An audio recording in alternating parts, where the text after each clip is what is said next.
Hey everybody, I'm Barb Richards. You know me from the radio station Magic 95.1, and I'm very proud to participate and read for the record day, Amy Wu and the Patchwork Dragon. This is a great book, and the book was written by Kat Zhang. Now, it's really important that you always pay attention to the author of the book because you never know when you might be asked that question on Jeopardy someday. Trust me. Okay, here we go.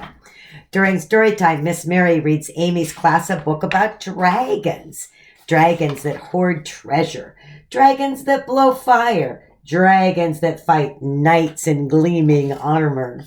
Afterward, she tells everyone to make their own dragons. Make them special, she says. Make them yours. Sam draws a dragon with enormous teeth.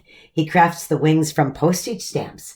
Willa sculpts a dragon with a big fat belly. She strings daisies for the tail. Amy paints a dragon with a long, thin body. It has horns like a stag and claws like an eagle. Are you sure that's a dragon? Asks Sam. It doesn't look like a dragon, adds Willa. Amy says maybe they're right. Amy scribbles with her pencil and doodles with her crayons. She glues beads to the paper and some to her hair.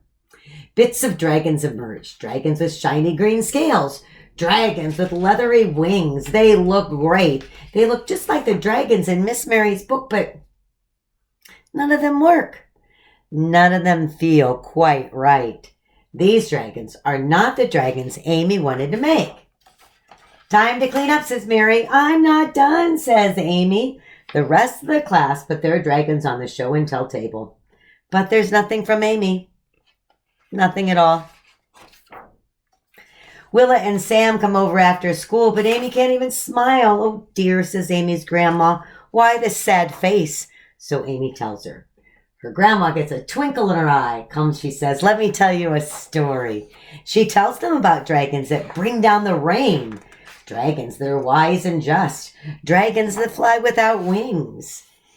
Amy runs to the attic. She remembers where she got the idea for her dragon. She pulls out something red and yellow, something with a big fat snout and golden horns. A dragon, gasps Sam and Willa. A dragon, Amy agrees. Amy's grandma puts on the costume's head and Amy puts on the tail. Together they dance down the attic steps and roar through the house. Maybe you can bring it to school, says Sam. Please, please bring it to school, begs Willa. Says Amy. She thinks about the dragons in Miss Mary's book. She thinks about the dragons in Grandma's story. Bringing this dragon to the class would be great, but there's something missing. Something to make the dragon Amy's. After Sam and Willa go home, Amy begins to plan. She shows her sketches to her family. Will you help me, she asks. They measure out fabric and cut it into shape. They carve a cardboard frame and fasten the cloth. Amy knots together 3 silk scarves, then she adds some beads. Ready? Asks Grandma. Amy takes a deep breath. Ready, she says. Amy comes to school with a big paper bag. The other children gather around. Is it your dragon? Asks Willa. Show us, cries Sam.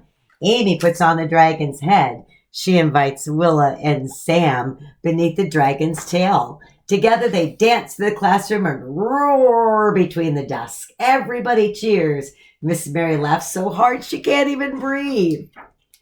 Amy's dragon is red and yellow. It has a big fat snout and golden horns. It has enormous green wings and a tail of 3 silk scarves and beads and glitter.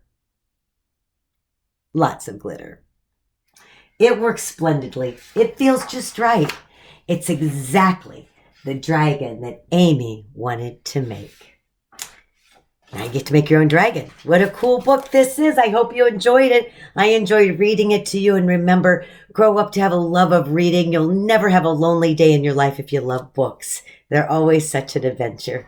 Have a great day. Bye.